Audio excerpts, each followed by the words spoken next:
Martin Rinkart wanted to weep. While the 30 Years' War continued on, people fled to his city, Eilenburg, for protection.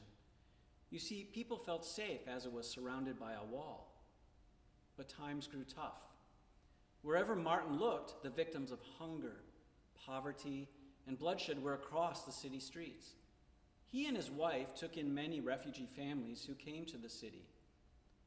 The pestilence of the plague was also raging.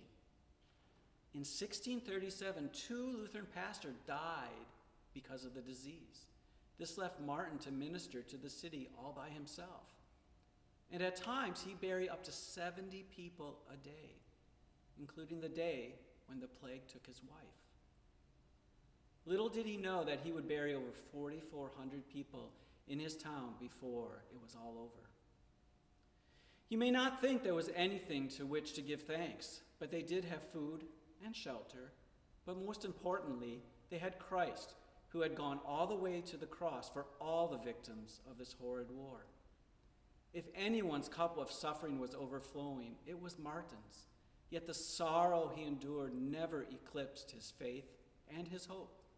Instead, he used these dark years of his ministry to write a hymn that has sparked hope in the hearts for almost 4 centuries.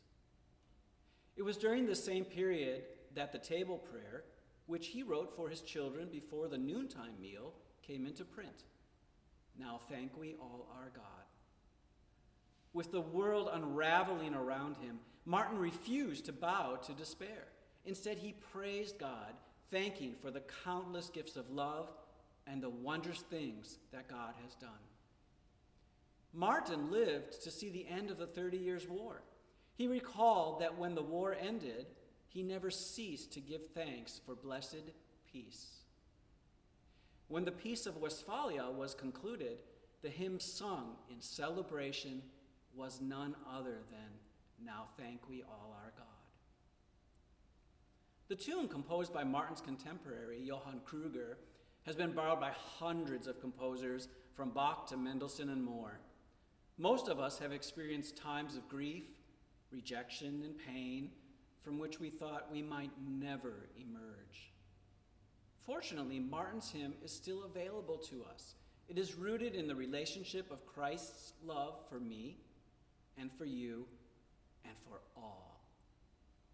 I challenge you today to praise God for the countless gifts of love that we all continue to receive. Today I present here an arrangement by organist Virgil Fox of Bach's version of "Now Thank We All Our God." May you have a blessed and happy Thanksgiving to you and your whole family.